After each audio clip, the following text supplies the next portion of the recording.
this is how you keep it clean.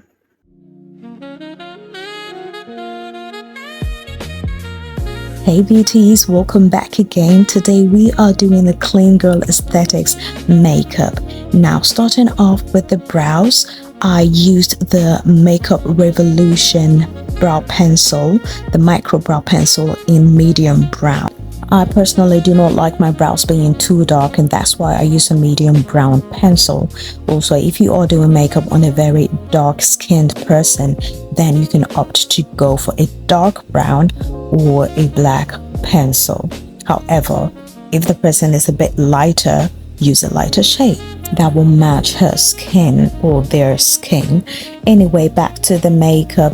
So when I think of clean girl aesthetics or clean girl makeup, I think of a makeup that is subtle, that is elevated, and yet looks like you're glowing from within.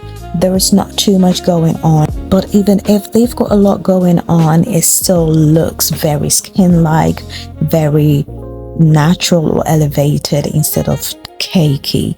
So that is what we are doing today. I wanted a soft glowy base, and so I went in with the e.l.f. gripping primer. Now you can use the milk hydrating primer as well if you wish. Now I topped that off with the Power Grip dewy setting spray, and as the name already says, it is a dewy setting spray, so it will give you that glowy dewy base, which was exactly what I was going for when I was creating this look. Now after that, I went in with my concealer placements. As you can see, I do not apply too much concealer. Sometimes people go in with a whole lot, but honey, you do not need to do that, because in the end you're going to blend everything out, you're going to spread it out. So applying more is just a waste of product. You don't need to do that.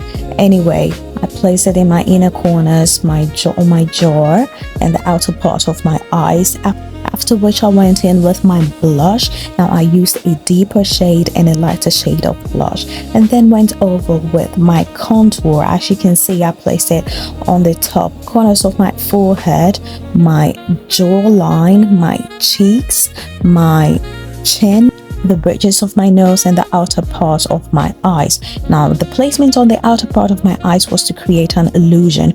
Remember, I wasn't going to create an eyeshadow look, so the highlighting and contour would create the illusion of eye makeup. I used my finger to blend out liquid highlighter underneath the blush before I went in with the brush to blend out the blush, because I didn't want the blush to just mix with the highlighter just yet. Now as you can see, after I blended that with my fingers, I went over with the brush to blend out the blush and the contour and the highlights. So babes, as you can see, I blend my contour upwards to make sure to give it an elevated and lifted effect, and I usually prefer to blend out my contour before I blend out my highlights. So as you can see, with the eyes, I went in with a smaller fluffy brush so that it will be more precise when I'm blending it out.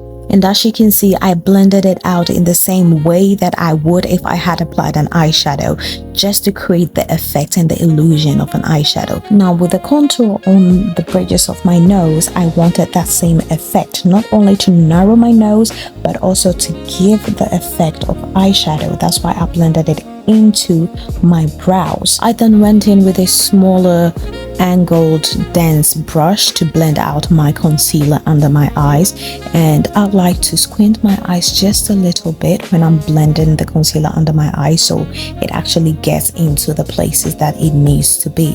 And again, you don't want too much product there because you don't want it settling into your creases. I must say, I thoroughly enjoy this process of makeup because you can literally see everything coming together. As you can see here, I blended the concealer right into my eye, on top of my eye crease, because it will give the illusion of eyeshadow, because remember, we are not going to apply any eyeshadow, right? Good.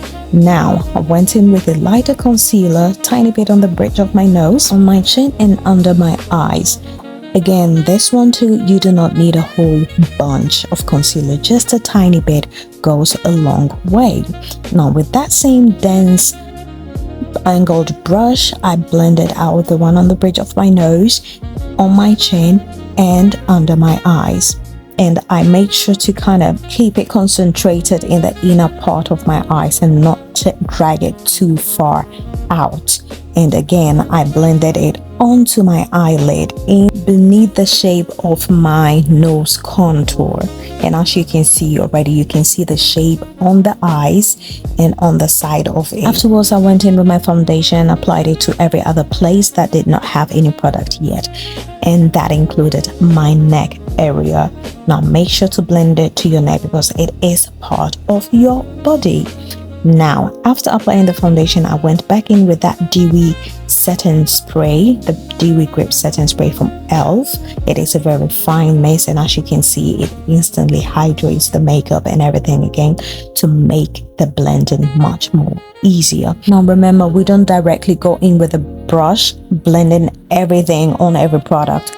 Blend around the products that you have on your face, which is the blush and the contour, and then after whatever is left over, you use that to blend over the blush. Now after that, I went in with a powder that was my skin tone and blended under my eyes before I went in with the Laura Mercier setting powder. Now I used just a tiny bit because remember, we didn't want it to be cakey, we didn't want too much, so I really diffused most of the product at the back of my hand, and whatever was left on the powder puff, I used it to set under my eyes and on top of my lid as well. Remember that. Do not forget to put it on top of your lids as well. And as you can see, even though I do not have any eyeshadow on, it looks as if I have a subtle eyeshadow on because of the contouring. And as you can see, I also placed the powder contour on top of the contour that I had on my eyes, because remember, wherever you apply liquid products, also apply the powder products to set it. And so that is how I did it. Now after everything was done, I set my face with the MAC Studio Fix powder. I went back in with that same powder puff and blended it onto my eyelid again because I wanted it to, stand out more, to make it really give the illusion of eyeshadow. I then applied a black kohl liner. I think this one was from Pupa. And to really seal it off, I went in with a natural looking lash that would really elevate the look. You don't want nothing that will overpower the whole look, because remember, you're going for a clean, subtle look. And that's exactly what this lash gave me. And to make my eyes even stand out more, I used a flat concealer brush and a little bit of the powder that I used to trace the line in my outer V. And as you can see, it made it more sharper. It made it look as if I had eyeshadow on, even though I didn't. Now don't forget to pop a little highlighter on top of it in your inner corner and on your cheek to make it really give that glowy or glowing from within effect. For the lips, I wanted something that was subtle, that was, that would match the whole ambiance. So I first went in with a copper brown lipstick as a lip liner, and then went in with the NYX Butter Gloss lipstick and went over that with a clear glossy lips to really make it pop. And that really brought everything to life. And this, my dear ladies and gentlemen, is the final look. This is how you keep it clean.